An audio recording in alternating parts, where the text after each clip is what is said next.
Es la unidad mínima de la expresión en la contabilidad.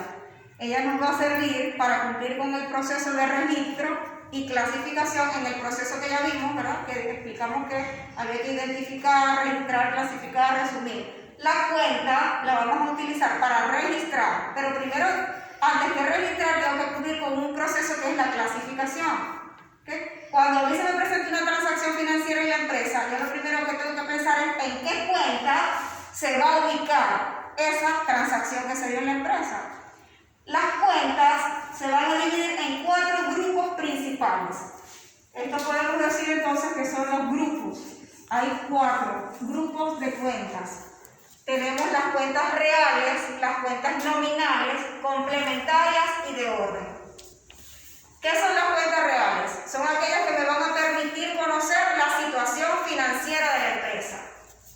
La situación financiera. Y está compuesta por activos, pasivos y patrimonio. Cuando nos referimos al activo, es todo lo que la empresa tiene, ¿verdad? Y sus derechos. Todo lo que la empresa tiene y sus derechos. Estos conceptos se los voy a pasar, o ya se los pasé, perdón, al claro, en una presentación. Aquí estamos como que reforzando esa información que ya ustedes tienen en el claro. ¿Qué son los activos? Son todos los bienes y derechos que la empresa tiene con terceras personas. Los activos tienen un saldo deudor, es decir, aumentan por el debe y disminuyen por el haber.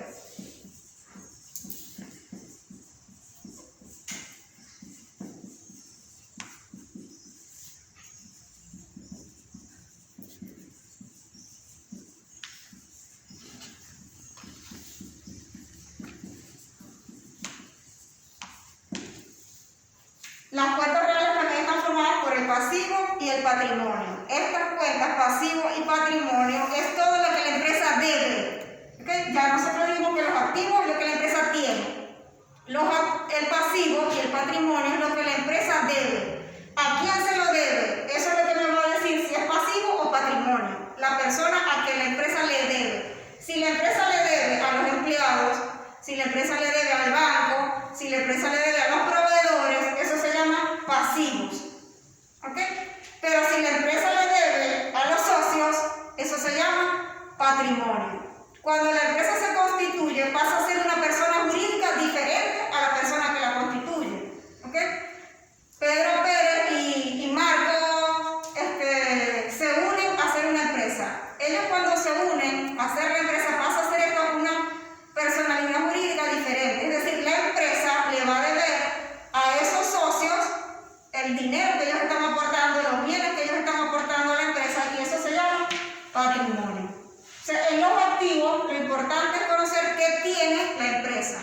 Todo lo que la empresa tiene, no, la empresa tiene máquinas de coser, eso es activo. La empresa tiene un vehículo para repartir la ropa, eso es activo. La empresa tiene unas cuentas por cobrar, eso es activo. ¿Por qué una cuenta por cobrar, profesora? Porque es un derecho que ella tiene frente a una tercera persona para exigir un dinero. ¿Ok? Derecho. Yo tengo derecho de exigirte. Eso es una cuenta por cobrar, un efecto por cobrar, eso va a ser un activo. Ahora, si la empresa debe, ahí sería un pasivo o un patrimonio. Yo me voy a preguntar, ¿a quién le debe? ¿Le debe al banco? ¿Le debe a un proveedor, que es el que me despacha la mercancía que yo vendo? ¿Le debe a los empleados sus prestaciones sociales? Esos son pasivos. Si la empresa le debe a los socios el capital, porque si yo voy a disolver la empresa, yo tengo que entregar lo que ellos aportaron. ¿A quién se lo debe? A los socios. Eso se llama patrimonio. ¿Okay? Ahora bien, tenemos las cuentas nominales también. Este sería el segundo grupo de las cuentas. Las cuentas nominales me van a servir para conocer el resultado económico y financiero. ¿Cómo así? Yo voy a conocer a través de las cuentas nominales los egresos y los ingresos que está teniendo la empresa. Todo lo que yo pago todos los desembolsos que realiza la empresa de sus cuentas jurídicas, eso se llama egresos. ¿Okay? Y lo que ingresa, lo que entra a nuestras cuentas bancarias y a nuestra caja, eso se llama ingresos. ¿Okay? Entonces vamos a tener egresos, tienen un saldo deudor, ingresos, tienen un saldo acreedor. Es importante conocer por dónde aumentan y por dónde disminuyen. Si es deudor, va a aumentar por el debe. ¿Okay? Esto se entiende un poquito más, lo de los saldos se va a entender un poquito más cuando ya comencemos con los libros.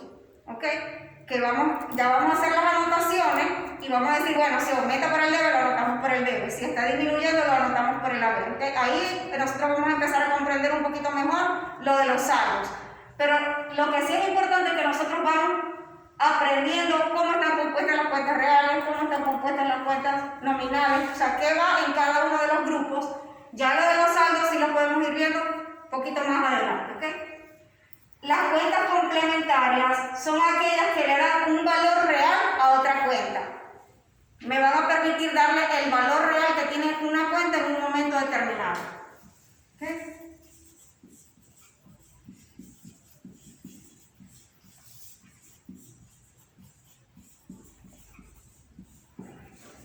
También se pueden denominar devaluación. No es evaluación, es valuación, de valor. Viene la palabra valor, como aquí lo estamos viendo. Me va a permitir darle el valor real a una cuenta.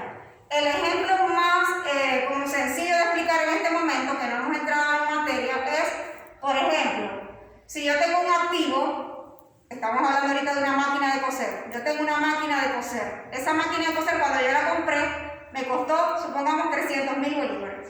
Yo empiezo a utilizar la máquina. Al pasar el tiempo, ya la máquina empieza a disminuir su valor contablemente. ¿Por qué? Porque ya operativamente la máquina ya no está igual, ya no está nueva, ya hay que cambiarle algunas piezas porque no está funcionando bien. ¿Okay? El valor contable disminuye. Aunque nosotros sabemos que aquí en Venezuela hay una situación de inflación, que independientemente de que el bien pierda valor físicamente, económicamente vale más de lo que yo compré, pero por la inflación es lo que nosotros nos manejamos. Pero contablemente, ella, ¿verdad? Yo le voy a dar una vida de uso dentro de la empresa. Yo digo, esa máquina de coser va a durar en la empresa 3 años. ¿Okay? A medida que pasa el tiempo, esa máquina va perdiendo valor según la contabilidad, porque solamente puede durar 3 años en la empresa. ¿Dónde registro yo esa pérdida de valor de la máquina? La voy a registrar en una cuenta complementaria. ¿Okay? Si el activo se llamaba máquina de coser, la cuenta complementaria se va a llamar depreciación máquina de coser. Depreciación es un gasto, es una pérdida de valor, ahí se registra la pérdida de valor. Entonces, esa cuenta yo no le puedo dar a la máquina de coser. Cuando entró a la empresa, yo la registré por el debe, porque aumenta por el debe, ¿verdad? Esa pérdida de valor no la puedo llevar a la misma cuenta máquina de coser para cargarle un saldo por el haber, para que vaya disminuyendo. Sino que la voy a registrar en otra cuenta que se va a llamar depreciación, y esa sí va a aumentar por el haber. ¿Por qué va a aumentar por el haber? Porque su cuenta a la que está afectando es deudora. Ella va a tener el saldo contrario de la cuenta a la que está afectando.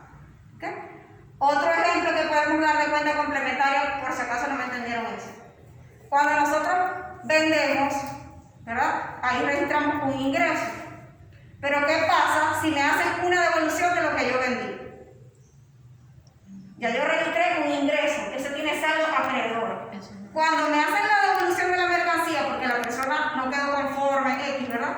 Me devuelve la mercancía, yo no le puedo dar un débito a esta cuenta. No le puedo dar, porque la contabilidad, mientras más clara sea, más entendible sea, es mucho mejor, mucho más fácil auditar. ¿Qué me dice el principio de contabilidad? Que yo tengo que crear una cuenta complementaria que se va a llamar devoluciones. Esa cuenta de devolución me va a afectar el ingreso. Como el ingreso es acreedor, la cuenta de devolución va a afectar a esta cuenta, le va a dar su real valor. ¿Por qué el real valor? Porque al final del año, cuando yo voy a decir cuánto vendí, yo no voy a ver solamente la cuenta de ingresos. Yo tengo que ver la de ingresos menos las devoluciones. ¿Ok? Si en un momento determinado el gerente me dice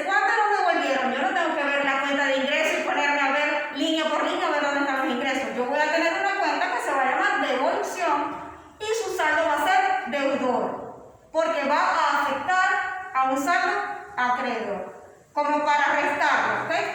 Si uno está en el debe y uno está en el haber, se van a restar, se van a complementar, y eso me va a dar el verdadero valor de una cuenta.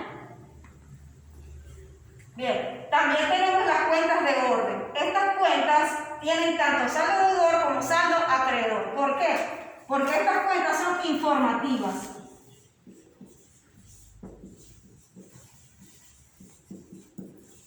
El propósito de esta cuenta simplemente es informar. Van a entrar en un momento determinado y van a desaparecer al mismo tiempo. O sea, la creo, pero simplemente para que dé una información, pero no me van a afectar otra cuenta. No me van a afectar ni los activos ni los pasivos, nada. O sea, se van a estar ahí para informar.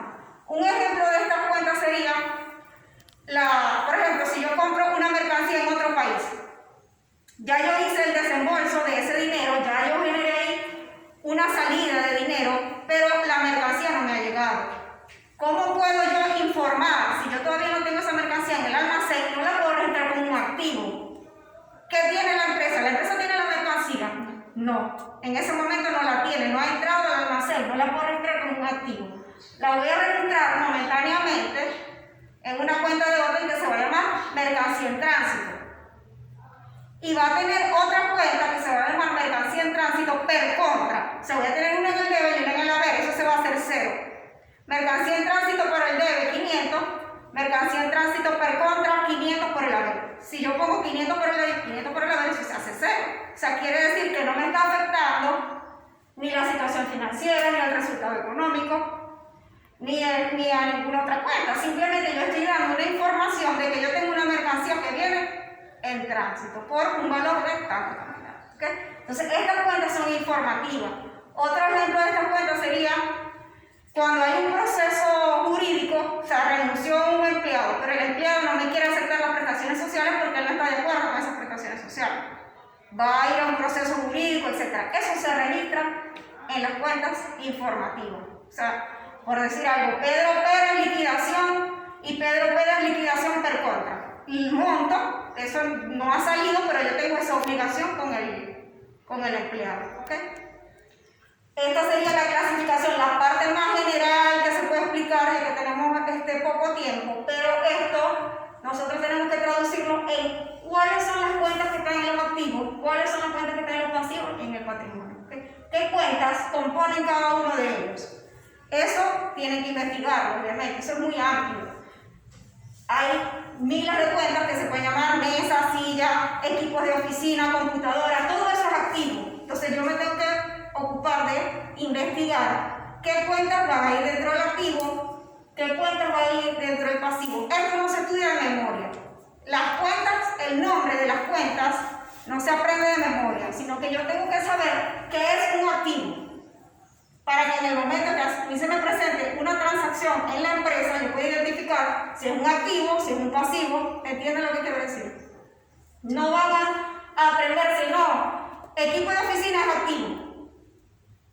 De memoria, no equipo de oficina, vehículos, terreno, esos son activos, no. Yo tengo que entender los conceptos de lo que son las cuentas, entender los conceptos para que cuando se me presenten esos nombres de las cuentas yo pueda entender, ¿verdad?, cómo la voy a clasificar. Es decir, no voy a ir de lo particular a aprenderme lo general, sino que tengo que aprenderme el concepto general para que cuando se me presenten los casos particulares yo pueda identificarlos.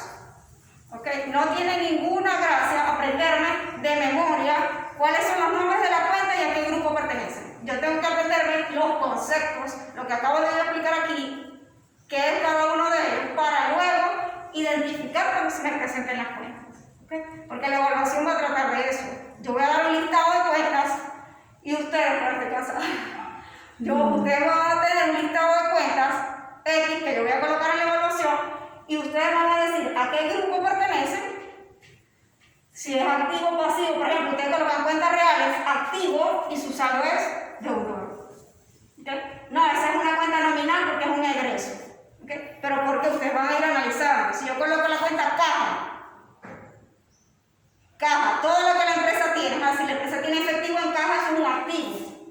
¿Okay? Entonces ustedes van a colocar caja es una cuenta real de activo y todos los activos tienen saldo deudor. Es decir, ustedes van a ir de lo general hacia lo particular. Yo les voy a dar ciertas cuentas enumeradas en el Classroom, supónganse 20, 40 cuentas, y ustedes van a buscar de qué grupos son y de qué subgrupos son y qué saldo tienen. ¿Ok? Entonces, esa evaluación va a salir de donde de que ustedes comprendan los conceptos, no de aprendérselos de memoria. La contabilidad es lógica, no se aprende de memoria. Es como la matemática, tal cual. ¿Ok? Bien, entonces